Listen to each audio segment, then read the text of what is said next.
Hazelwood in Victoria's Latrobe Valley, the most polluting coal-fired power station in the industrial world, causing massive amounts of climate change. The emissions that coal produces affects everybody, including coal workers. Like, in the end, it does affect everybody. We're not anti-coal worker. I suppose that's the view from a lot of people, that it is a polluting industry, and you know, that it doesn't have a long-term future, you know, in regards to pollution and so forth.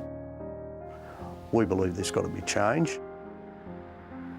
Nowhere are the issues surrounding climate change more evident than in Victoria's Latrobe Valley, where 3 coal-fired power stations supply almost all of Victoria's electricity, and with it a large proportion of its greenhouse gas emissions.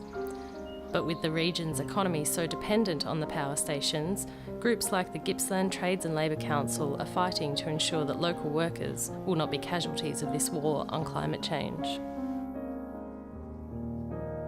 We're looking at, you know, basically making Latrobe Valley a sort of a green hub, you know, looking at the green jobs. Our view is that, you know, the governments of the day should not only consult with the power generators, but also the broader community and also the trade union movement. We believe we've got a, you know, a seat at the table. I mean, that's the whole point of it, you know, is to bring the unions together so that we can, you know, map out a future for the workforce in the valley. A survey of unionists in the heart of Australia's coal regions shows strong worker sentiment for action to stop climate change. The poll, commissioned by the Australian Manufacturing Workers Union, surveyed 400 AMWU members in Gippsland, the Bowen Basin, Newcastle and the Hunter Valley.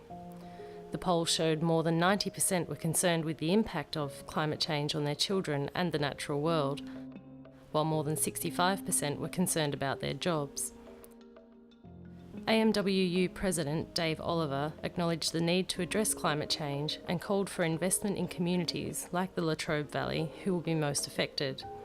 But he also saw great job opportunities in the shift to environmentally sustainable industries, a sentiment that was shared by Victorian Premier John Brumby in a recent speech.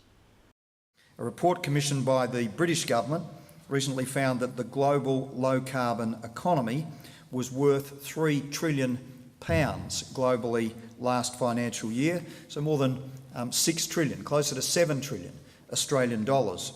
You know, as jobs decrease in the power industry, we believe that there'll be, you know, other opportunities in the area. You know, some of the, and we're proposing down the track, you know, and we've had some talks with the ACTU and the Victorian Trades Hall Council and also the government.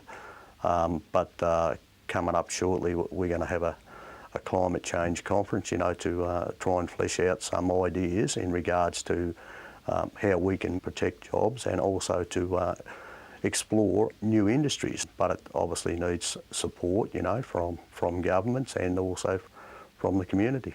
I suppose one of the things that the Trades and Labour Council is looking at the moment is in regards to a solar hot water heater, you know, and getting up what we call a workers' cooperative.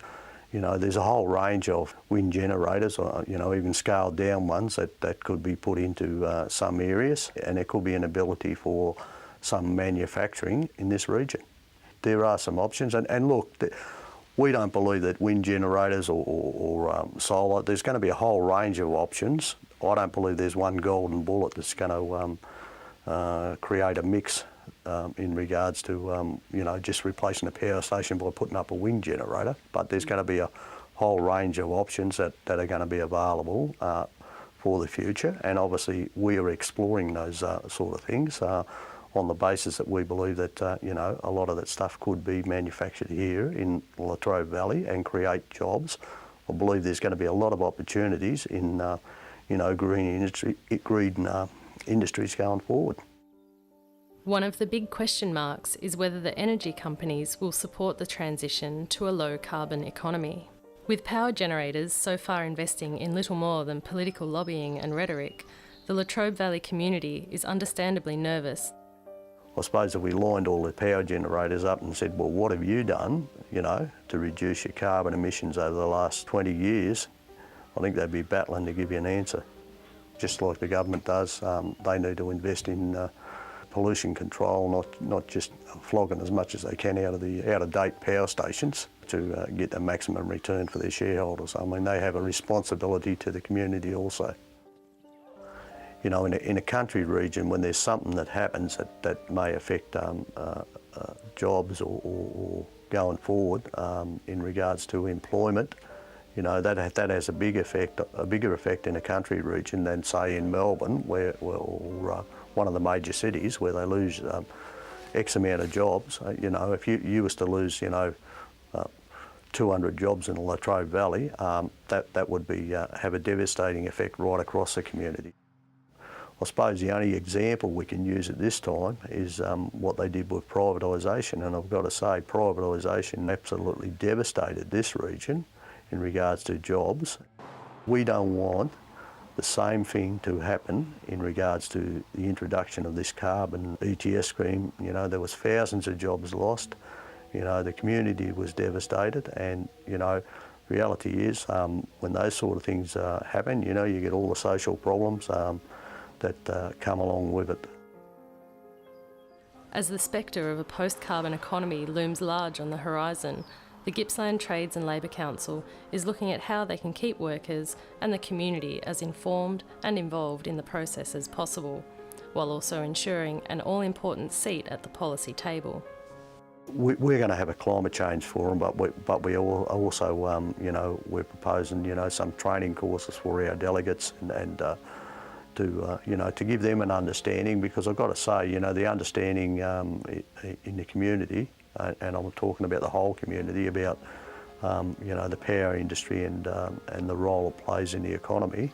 You know, the community needs to have a better understanding of exactly what this scheme means to jobs going forward, you know, not only for us at this point in time, but also our children and their children going forward. And obviously, from our point of view, we're trying to be positive about it, because we believe that there's going to be a lot of opportunities, you know, going forward in making, you know, Latrobe Valley, you know, a green hub, as opposed to the view from a whole range of people that, you know, it's just somewhere where there's dirty power stations that contribute beyond their weight to, you know, polluting the planet.